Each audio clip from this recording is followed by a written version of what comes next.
혼자서 수십 수백 명의 적을 압도하는 일당백의 영웅.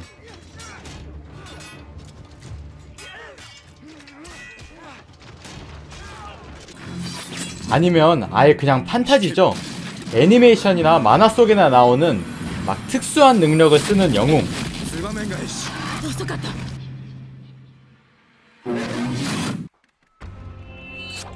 보통 사람들은 소드마스터 하면 이런 걸 생각하기 마련인데요. 아니 근데 이거 자카 왜 이렇게 좋음?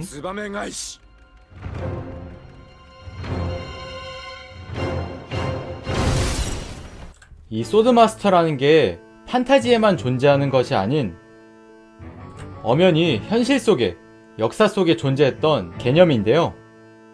그런데 이 소드마스터라는 게 대체 뭘까요? 소드마스터가 되기 위해서는 어떻게 해야 됐을까요? 단순히 그냥 강하기만 하면 소드마스터가 될 수 있었을까요? 소드마스터란 르네상스 시대의 검술 사범, 검의 달인을 일컫는 칭호입니다. 단순하게 강하기만 해서 되는 것도 아니고 검만 잘 쓴다고 얻을 수 있는 칭호도 아닌데요. 어지간한 모든 병기술과 마상 검술, 심지어는 교육 능력이나 언변까지 좋아야 했는데요. 이 모든 것을 다 잘한다고 해서 나 짱세니까 마스터 할래요, 이렇게 한다고 마스터가 될 수가 없었습니다. 그 이유는 바로 소드마스터라는 칭호 자체가 보편적으로 대부분 국가에서 내려주는 자격증 같은 개념이었기 때문인데요.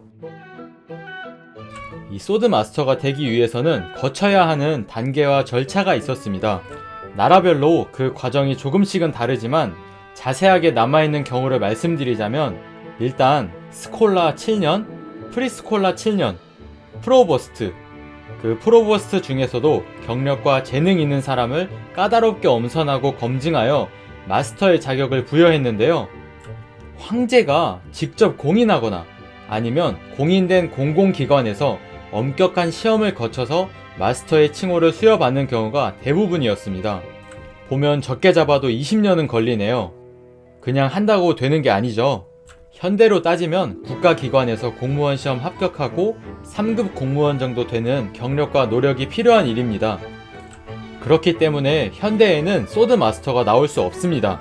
공인해질 황제도 없고 공공기관도 없으니까요. 많은 분들이 저에게 소드마스터라고 칭찬을 해주시는데요. 칭찬해주시는 의미로 말씀해주시는 걸 알기 때문에 너무 감사하지만 위와 같은 사실을 아는 사람이나 특히나 외국인이 이런 걸 보면 정말로 이상하게 느낄 수도 있어요. 그래서 조금씩만 주의해주시면 정말 감사하겠습니다.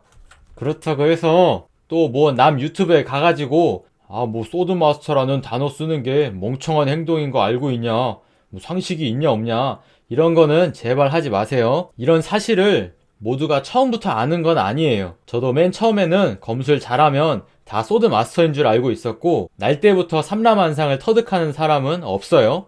타인을 이해하고 배려하도록 합시다. 자, 그럼 자격 요건은 알았는데 소드마스터가 평생을 검에 인생을 바친 사람들이니 일당백 정도는 할 수 있는 거 아닌가요? 아니에요. 그 사람들도 결국에는 사람입니다.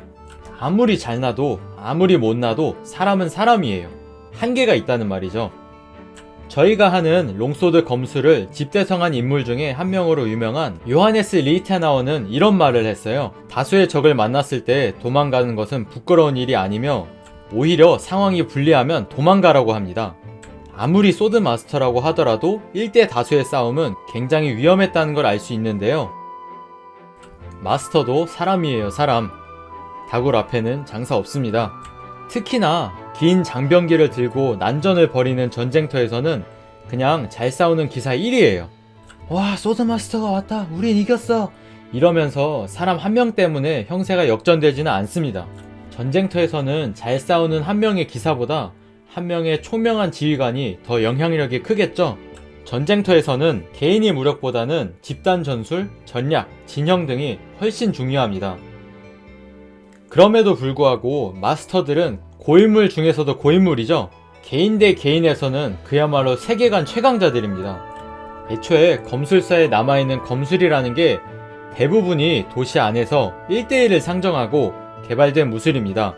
전쟁터에서 갑옷 입고 롱소드 들고 싸우는 내용은 많지 않고 매우 특별한 경우로 여기는 경우도 있었어요. 그리고 당시 검술가들, 마스터들은 그야말로 인생이 실전이죠. 이미 당대에 검증이 되었기 때문에 저희들이 이 마스터들의 책과 가르침을 토대로 검술을 수련을 하는 거겠죠. 이번에는 이 실존하는 소드 마스터들에 대한 이야기를 한번 해보겠습니다. 가장 먼저 제일 유명한 요하네스 리히테나워인데요. 사실 이 리히테나워에 대해 자세하게 알려진 게 많지 않습니다. 실존하는 인물인지조차 의심하는 경우도 있는데요. 우리가 흔히 말하는 롱소드 검술을 집대성한 걸로 유명한 인물이기도 합니다. 리히테나워는 마치 상대방의 빈틈과 내 검이 실로 연결되어 있는 것처럼 마치 실이 당겨지듯이 상대방을 제압하는 것을 중요하게 여겼는데요. 리히테나워를 상대한 사람들은 정말 허무하게 당하지 않았을까 그렇게 생각을 해봅니다. 다음은 요아힘 마이어인데요. 특징으로는 공격이 비교적 화려한 편이고 원거리에서부터 공격을 전개해 나가는 경우가 많으며 상대방의 혼을 그야말로 쏙 빼놓는 경우가 많습니다. 다만 아쉽게도 검술 책을 내려다가 빚을 지는 바람에 한겨울에 투자자를 찾다가 독감으로 사망한 것으로 알려져 있습니다. 마스터 중에서도 정말로 실력이 뛰어난 사람이었는데 정말로 아쉽습니다. 다음은 이탈리아의 검술 마스터인 피오레 디 리베리인데요. 5번의 진검 결투를 이겼다고 주장되는 기록이 있습니다.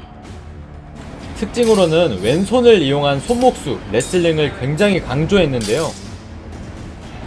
어떻게 보면 굉장히 직관적이고 저돌적이라고도 할 수 있겠습니다. 어떤가요? 이렇게 보니까 마스터들의 특징이 다 다르지 않나요? 자, 이렇게 이번 내용도 끝이 났는데요. 결론을 내리자면 마스터라는 칭호는 현대로 따지면 3급 공무원 정도 되는 개념이고 이 현실의 마스터는 실제로 존재하는 칭호이고 지극히 현실적이다. 그리고 아무나 하던 게 아니다 정도가 되겠네요. 이 영상보다 훨씬 흥미롭고 재미있는 영상도 많으니까 구독과 좋아요 해주시고요. 여러분은 어떤 마스터가 제일 마음에 드는지 댓글도 한번 달아보시면 좋을 것 같습니다.